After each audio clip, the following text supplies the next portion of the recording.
Imagine the greatest repository of human knowledge being lost to time, a ghost of what once was.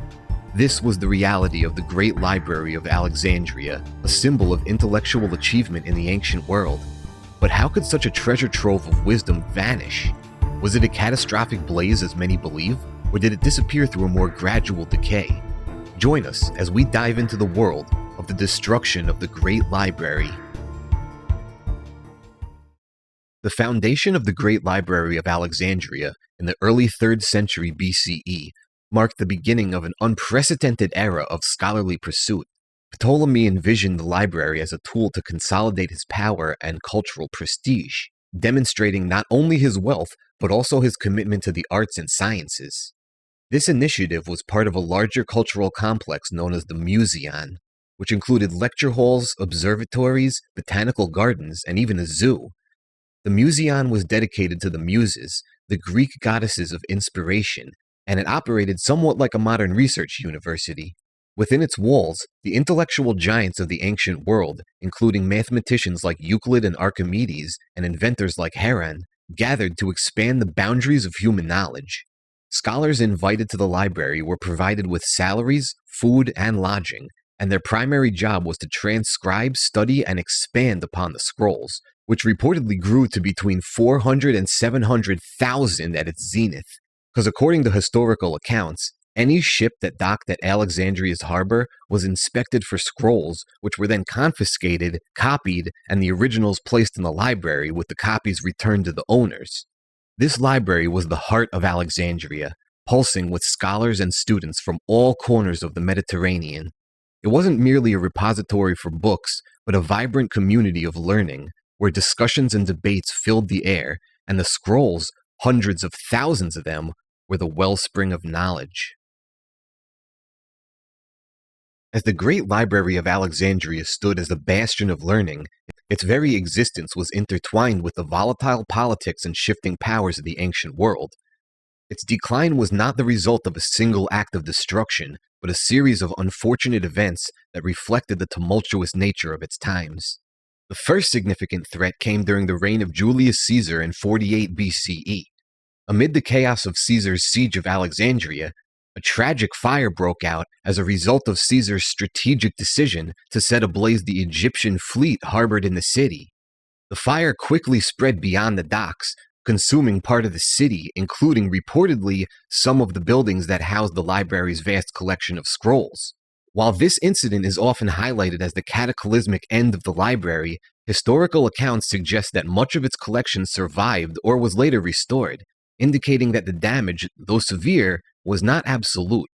The library's woes continued as it found itself increasingly at odds with the rise of Christianity within the Roman Empire.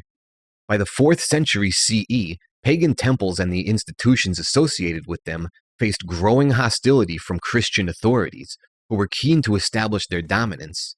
In 391 CE, the Serapeum of Alexandria, an annex of the main library, was destroyed during a surge of Christian zeal. The final chapters of the library's storied existence are murky. By the time of the Muslim conquest in Alexandria in 642 CE, what remained of the library was a shadow of its former self. The often quoted story of the Caliph Omar ordering the burning of the library's scrolls, claiming they were either redundant or contradictory to the Quran, is widely regarded as a myth. The library's remnants likely dwindled due to neglect, lack of patronage, and the shifting intellectual centers to other parts of the Arab world. So why did such a pivotal institution face so many repeated threats? Well, Alexandria was more than just a city. It was a symbol of cultural and political power. Each destructive event at the library occurred amidst larger conflicts and power struggles, both local and international. Alexandria's strategic location, serving as a critical nexus between the Mediterranean and the Nile, meant that it was at the heart of power struggles, and as such, the library was more than a repository of knowledge. It was a symbol of cultural and intellectual authority. Control over such a symbol was a potent tool in legitimizing one's rule. The library's collections, representing the intellectual achievements of conquered people, were trophies in the eyes of rulers. Moreover, The transitions of power often involved significant shifts in ideological and religious paradigms. As the Roman Empire gradually embraced Christianity, the previous pagan institutions faced increasing repression. The loss of knowledge during these episodes were not merely collateral damage, but a deliberate outcome of religious and cultural cleansing. By the time the Muslim forces arrived in the 7th century, the library that once had been the jewel of the Hellenistic world was likely already a relic of its former self. The decline in patronage and shifting intellectual centers towards Constantinople and later Baghdad meant that Alexandria's significance as a scholarly hub diminished. This gradual erosion of the library's holdings reflects more than just physical destruction of books. It represents a profound transformation in cultural and intellectual priorities. Each phase of Alexandria's history influenced what was preserved, what was esteemed, and what was allowed to fade away.